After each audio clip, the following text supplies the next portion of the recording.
Selamat pagi, salam sejahtera, salam ketemu bersama YouTube channel GPDI Philadelphia Karangkemiri. Bapak Ibu, jemaat Tuhan, hamba-hamba Tuhan, pemirsa, keluarga kami yang diberkati oleh Tuhan Yesus. Hari ini dalam ibadah subuh kita membawa seluruh kehidupan kita dipersembahkan kepada Tuhan Yesus, dan mengawalinya kita mengangkat satu lagu pujian penyembahan.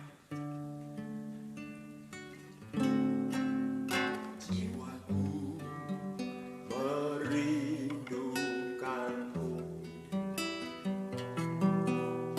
ya Allah yang hidup.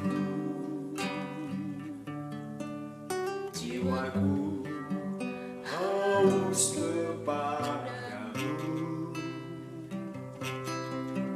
ya Allah yang hidup. Jiwaku merindukanmu, yes, ya Allah yang hidup. Jiwaku haus kepadamu, ya Allah yang hidup. Ku bersyukur kepadamu, sumber pengharapanku,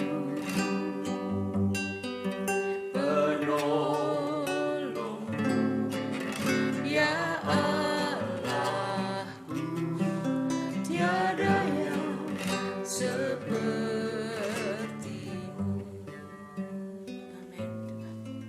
Amin. Jiwaku merindukanmu,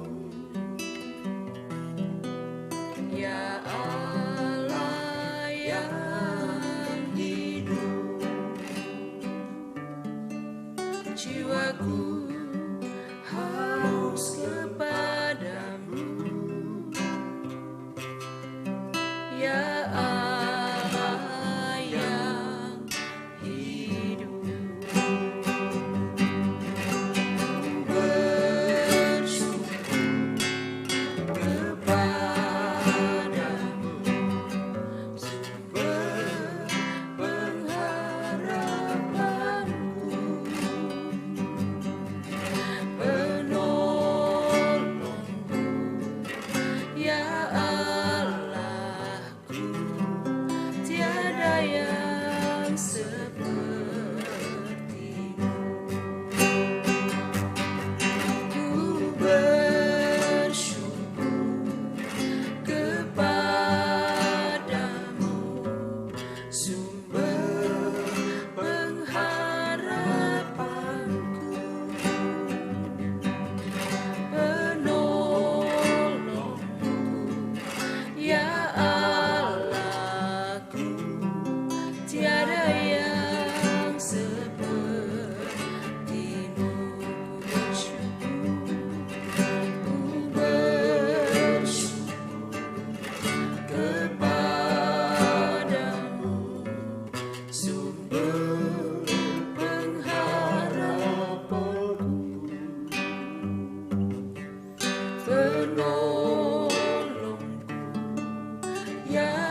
Nama Tuhan Yesus, nama yang menghidupkan, nama yang menyelamatkan.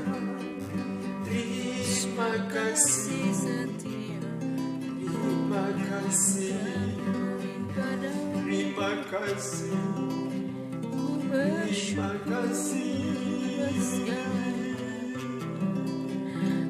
bersyukur Terima kasih, haleluya terima kasih, terima kasih, Kau sungguh baik terima kasih Tuhan buat keselamatan yang Tuhan berikan, anugerahkan bagi kami. Terima kasih Tuhan, terima kasih.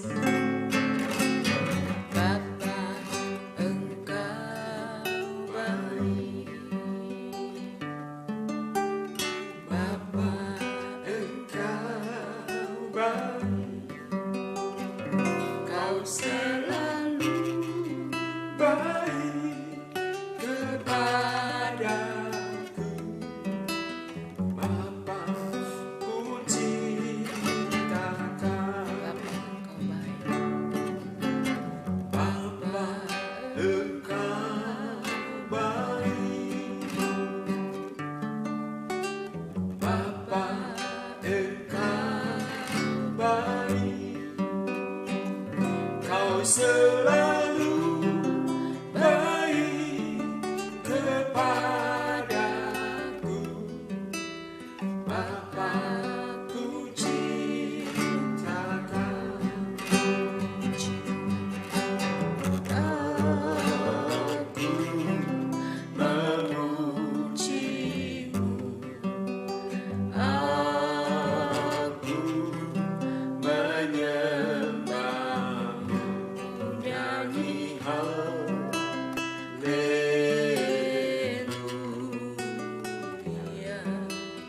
Bapa ku cintakan, aku memujimu,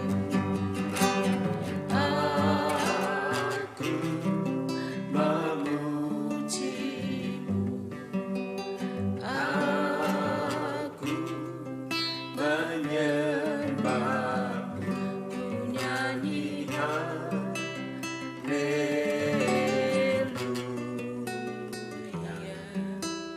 Bapa ku cintakan, Bapa ku cintakan. Amin, haleluya.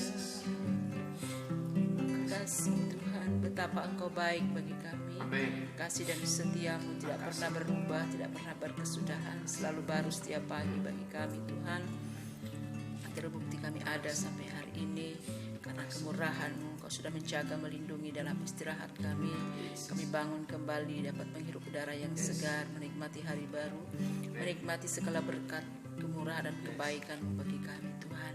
Pagi hari ini sebelum kami melakukan setiap aktivitas kami, kesibukan kami masing-masing, kami membawa hati, membawa pujian, penyembahan kami kepada Tuhan, dan kami mendengarkan firman Tuhan beracara di tengah-tengah kami.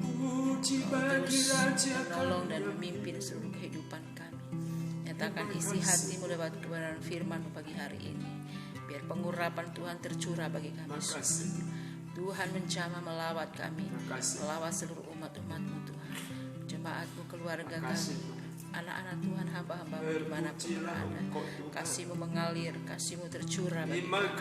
Ada damai dan sukacita, menikmati hari-hari kami bersama dengan keluarga, di dalam sukacita Tuhan, di dalam segala kemurahan kebaikan-Mu Tuhan. Terima kasih Bapa, sucikan kuduskan kami. Kami sambut sabda-Mu pagi hari ini, hanya di dalam berkat nama Tuhan Yesus, Juru Selamat dan Kekasih jiwa kami. Haleluya, haleluya. Amin. Amin. Kita membaca Markus pasal 3 secara bergantian kita baca. Bapak Ibu menyimaknya dengan saksama, baik yang ada di rumah, dimanapun Anda berada, ikuti di Alkitab saudara, baik itu Alkitab manual maupun Alkitab Android. Saya baca di dalam nama Tuhan Yesus Kristus. Yesus menyembuhkan orang pada hari Sabat. Kemudian Yesus masuk lagi ke rumah ibadat. Di situ ada seorang yang mati sebelah tangannya. Mereka mengamat-amati Yesus kalau ia menyembuhkan orang itu pada hari Sabat, supaya mereka dapat mempersalahkan dia. Kata Yesus kepada orang yang mati sebelah tangan kanannya itu, "Mari berdirilah di tengah." Kemudian katanya kepada mereka, "Manakah yang diperbolehkan pada hari Sabat, berbuat baik atau berbuat jahat, menyelamatkan nyawa orang atau membunuh orang?" Tetapi mereka itu diam saja. Ia berduka cita karena kedegilan hak mereka, dan dengan marah ia memandang sekelilingnya kepada mereka, lalu ia berkata kepada orang itu, "Ulurkanlah tanganmu," dan ia mengulurkannya, maka sembuhlah tangannya itu. Lalu keluarlah orang-orang Farisi dan segera bersekongkol dengan orang-orang Herodian untuk membunuh dia. Yesus menyembuhkan banyak orang. Kemudian Yesus dengan murid-muridnya menyingkir ke danau, dan banyak orang dari Galilea mengikutinya. Juga dari Yudea, dari Yerusalem, dari Idumea, dari seberang Yordan, dan dari daerah Tirus dan Sidon datang banyak orang kepadanya. Sesudah mereka mendengar segala yang dilakukannya, ia menyuruh murid-muridnya menyediakan sebuah perahu baginya karena orang banyak itu, supaya mereka jangan sampai menghimpitnya. Sebab ia menyembuhkan banyak orang sehingga semua penderita penyakit berdesak-desakan kepadanya hendak menjamahnya. Bila mana roh-roh jahat melihat dia, mereka jatuh tersungkur di hadapannya dan berteriak, "Engkaulah Anak Allah." Tetapi ia dengan keras melarang mereka memberitahukan siapa dia. Yesus memanggil ke-12 murid. Kemudian naiklah Yesus ke atas bukit. Ia memanggil orang-orang yang dikehendakinya, dan mereka pun datang kepadanya. Ia menetapkan 12 orang untuk menyertai dia dan untuk mengutusnya memberitakan Injil. Dan diberinya kuasa untuk mengusir setan. Ke-12 orang yang ditetapkannya itu ialah Simon yang diberinya nama Petrus, Yakobus anak Zebedeus, dan Yohanes saudara Yakobus yang keduanya diberinya nama Boanerges yang berarti anak-anak guru. Selanjutnya Andreas, Filipus, Bartolomeus, Matius, Thomas, Yakobus, anak Alfeus, Tadeus, Simon orang Zelot, dan Yudas Iskariot yang mengkhianati dia. Yesus dan Bezebul. Kemudian Yesus masuk ke sebuah rumah, maka datanglah orang banyak berkerumun pula, sehingga makan pun mereka tidak dapat. Waktu kaum keluarganya mendengar hal itu, mereka datang hendak mengambil dia, sebab kata mereka ia tidak waras lagi. Dan ahli-ahli Taurat yang datang dari Yerusalem berkata, "Ia kerasukan Beelzebul, dan dengan penghulu setan ia mengusir setan." Yesus memanggil mereka lalu berkata kepada mereka dalam perumpamaan, "Bagaimana iblis dapat mengusir iblis? Kalau suatu kerajaan terpecah-pecah, kerajaan itu tidak dapat bertahan. Dan jika suatu rumah tangga terpecah-pecah, rumah tangga itu tidak dapat bertahan. Demikianlah juga kalau iblis berontak melawan dirinya sendiri, dan kalau ia terbagi-bagi, ia tidak dapat bertahan, melainkan sudahlah tiba kesudahannya. Tetapi tidak seorang pun dapat memasuki rumah seorang yang kuat untuk merampas harta bendanya apabila tidak diikatnya dahulu orang kuat itu. Sesudah itu barulah dapat ia merampok rumah itu. Aku berkata kepadamu, sesungguhnya semua dosa dan hujat anak-anak manusia akan diampuni, ya, semua hujat yang mereka ucapkan. Tetapi apabila seorang menghujat Roh Kudus, ia tidak mendapat ampun selama-lamanya, melainkan bersalah karena berbuat dosa kekal. Ia berkata demikian karena mereka katakan bahwa ia kerasukan roh jahat. Yesus dan sanak saudaranya. Lalu datanglah ibu dan saudara-saudara Yesus, sementara mereka berdiri di luar. Mereka menyuruh orang memanggil dia. Ada orang banyak duduk mengelilingi dia. Mereka berkata kepadanya, "Lihat, ibu dan saudara-saudaramu ada di luar dan berusaha menemui engkau." Jawab Yesus kepada mereka, "Siapa ibuku dan siapa saudara-saudaraku?" Ia melihat kepada orang-orang yang duduk di sekelilingnya itu dan berkata, "Ini ibuku dan saudara-saudaraku. Barang siapa melakukan kehendak Allah, dialah saudaraku laki-laki, dialah saudaraku perempuan, dialah ibuku." Haleluya. Saudara-saudara yang dikasihi oleh Tuhan, Tuhan Yesus adalah pribadi yang tidak suka melihat orang menderita. Maka dia selalu berbelas kasihan. Kalau ada orang sakit, dia sembuhkan. Kalau ada orang kelaparan, dia beri makan. Kalau ada orang kerasukan setan, dia hajar itu setan. Dia usir. Dia hajar itu setan. Yes. Saudara-saudara yang dikasihi oleh Tuhan Yesus, hendaknya kita sebagai murid Kristus, ya, melakukan hal seperti itu. Jangan diam dengan kesulitan orang lain. Jangan diam dengan persoalan orang lain. Artinya kita mampu, dan jawaban persoalan orang lain itu ada di tangan kita kuncinya. Kenapa kita berdiam? Belajar kita menawarkan hal yang baik, sebab itu sifat dari anak-anak Tuhan, sifat Yesus, sifat murid Kristus. Haleluya. Bahkan iblis pun ketika tawar-menawar, ya, dengan Tuhan, bahkan iblis berkata, "Engkau adalah anak Allah." Iblis saja kenal loh. Tapi Yesus tidak tedeng aling, dia usir itu, dia hajar itu iblis. Dia hajar itu setan. Itulah tipe Yesus. Maka saudara adalah anak Tuhan, saudara adalah anak Tuhan, hamba Tuhan, murid Kristus, maka kita juga sama halnya. Tidak tedeng aling dengan pekerjaan iblis. Kita harus hajar itu. Ada seorang yang menerima Tuhan Yesus sebagai Tuhan dan Juru Selamatnya. Lalu dia datang ke gereja. Sebelumnya dia tidak percaya Tuhan. Dan setelah kita beri penjelasan bahwa Tuhan yang benar adalah Tuhan Yesus Kristus, maka orang tersebut melepaskan semua apa yang dia pegang yang dianggap bisa menolong dia menjadi kekuatan bagi dirinya. Kemudian apa yang terjadi? Karena latar belakang filosofinya dia adalah hal-hal yang tidak benar, maka apa yang dia pegang itu dia kembalikan. Saya bilang, kenapa dikembalikan? Alkitab berkata itu harus dibakar. Segala manifestasinya, segala bentuk-bentuk media dari iblis itu, dari setan itu kita harus bakar, kata Alkitab. Haleluya. Jadi ini jawaban bagi orang yang belum mengerti kenapa pendeta harus bakar jimat-jimat. Karena memang Alkitab katakan harus dibakar segala penyembahan berhala. Harus dihancurkan. Ya. Kemudian setelah saya tanya begitu, dia bilang, kasihan. Wah, setan jangan dikasihani.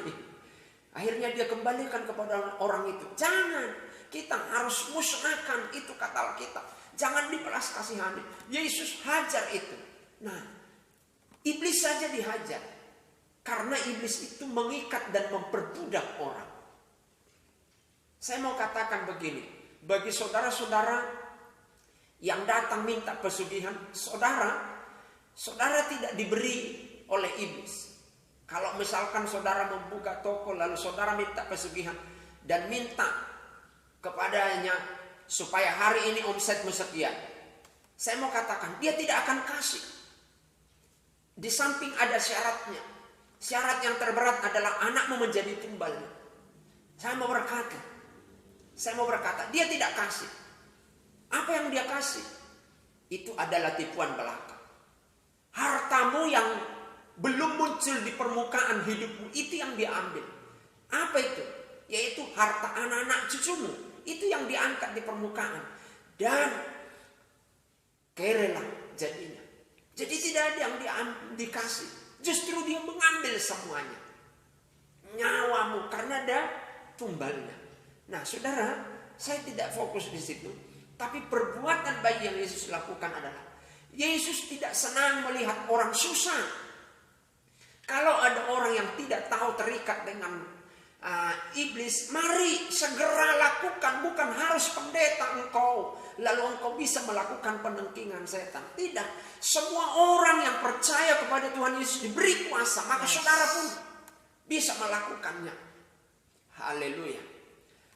Dan memang ada karunia orang diberi oleh Tuhan bisa menengking setan. Ada karunia yang tidak diizinkan Tuhan seperti itu. Jadi kenali karuniamu.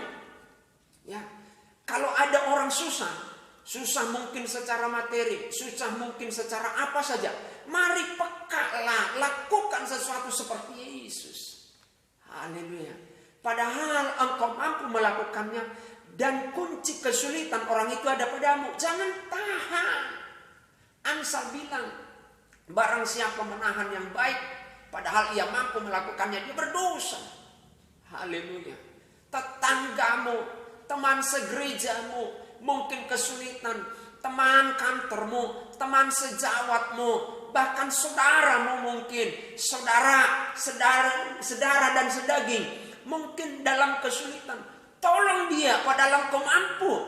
Dan jawaban pertolongan itu ada padamu. Jangan pelit, lakukan. Haleluya.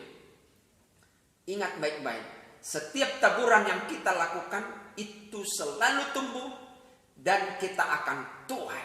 Haleluya. Puji Tuhan.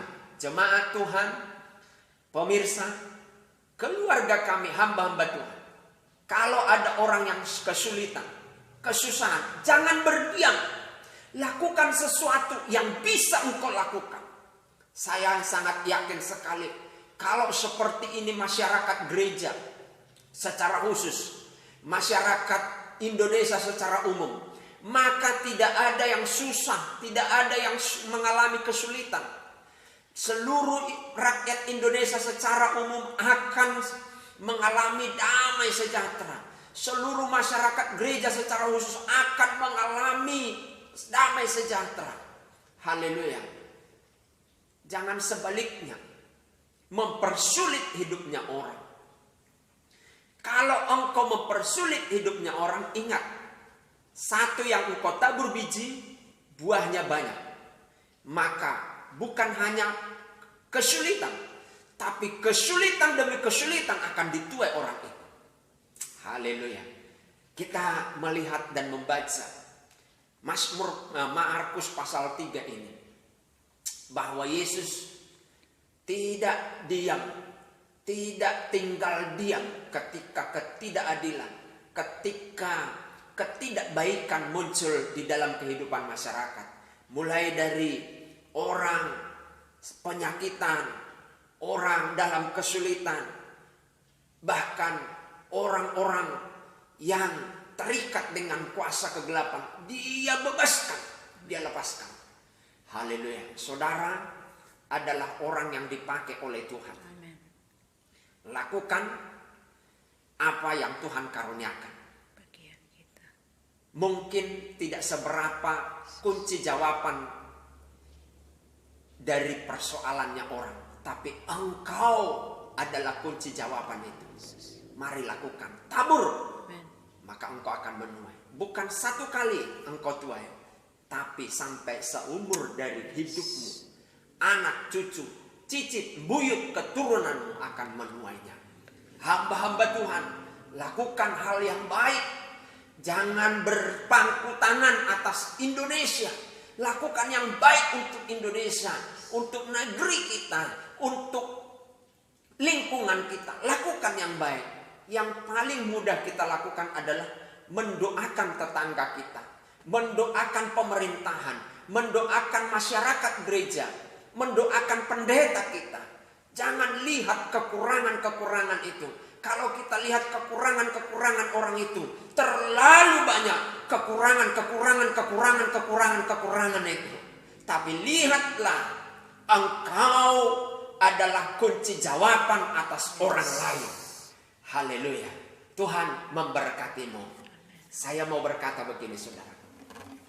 Engkau bisa memikirkan persoalan dan kesulitanmu, tapi ketika engkau memang benar-benar menjadi kunci jawaban atas kesulitan orang lain, maka engkau akan menuai kunci jawaban persoalanmu pun Tuhan akan munculkan dari orang di sekitar.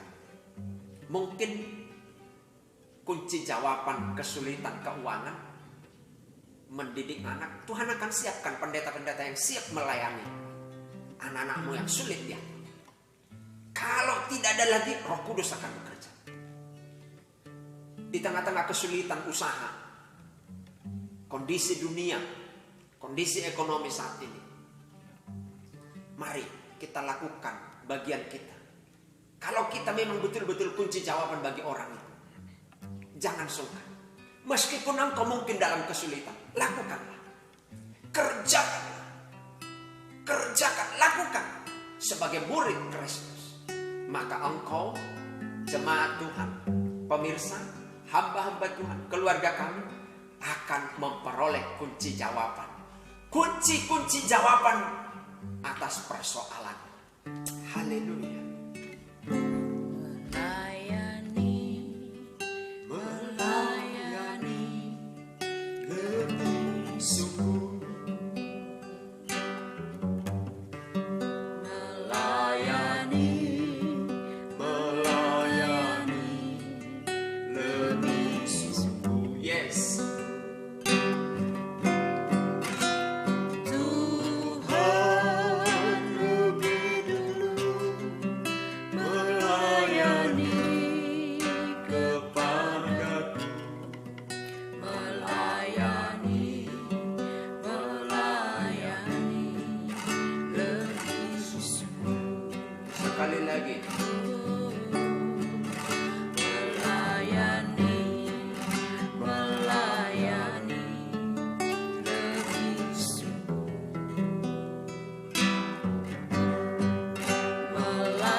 Teladan yang Tuhan Yesus berikan kepada kami, bahwa engkau melayani kami lebih dulu, maka kami wajib melayani sesama kami. Tidak tinggal diam, tidak berpangku tangan melihat orang dalam kesulitan, tapi sesegera mungkin kami akan melakukan sebuah tindakan. Mungkin kesulitan orang itu adalah kami menjadi kunci jawabannya. Jangan kami egois. Kalau selama ini kami egois, ampuni kami Tuhan, agar Indonesia damai, agar gereja damai. Ketika kami berlomba-lomba menjadi orang-orang yang berbuat baik, menjadi kunci atas persoalan orang lain, sehingga jawaban-jawaban persoalannya orang lain mereka temukan di dalam diri kami. Dan sebaliknya, kesulitan-kesulitan kami, Tuhan munculkan kunci jawabannya, orang-orang yang Tuhan hadirkan menolong dan membela kami. Sebab apa yang kami tabur, itu yang akan kami tuai. Terpuji Tuhan. Dan satu biji yang kami tabur, maka akan tumbuh dan berbuah berlipat-lipat ratus kali. Dan itu akan kami nikmati karena kemurahan dan keajaiban-Mu. Memberkati jemaat-Mu, pemirsa, keluarga kami, hamba-hamba Tuhan. Pagi hari ini diberkati oleh Tuhan.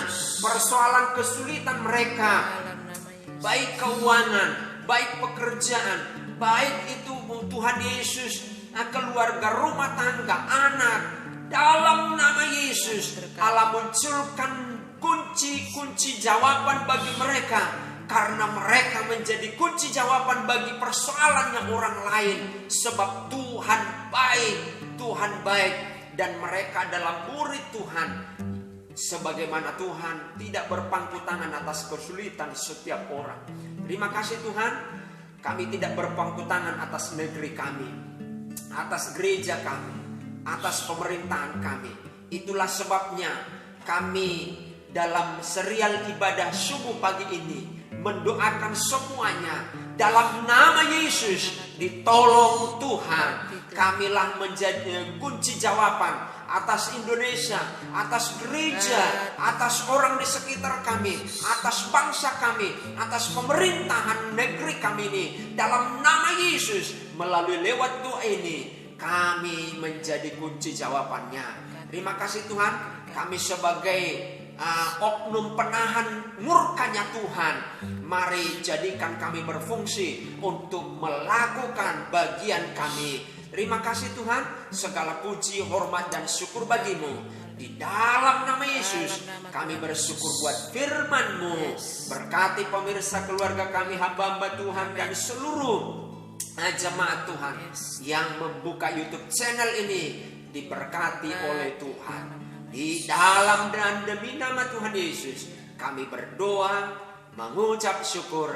Terima berkat Tuhan. Haleluya. Sama-sama katakan amin. Amin. Puji Tuhan. Tuhan Yesus pasti memberkati Bapak Ibu semuanya.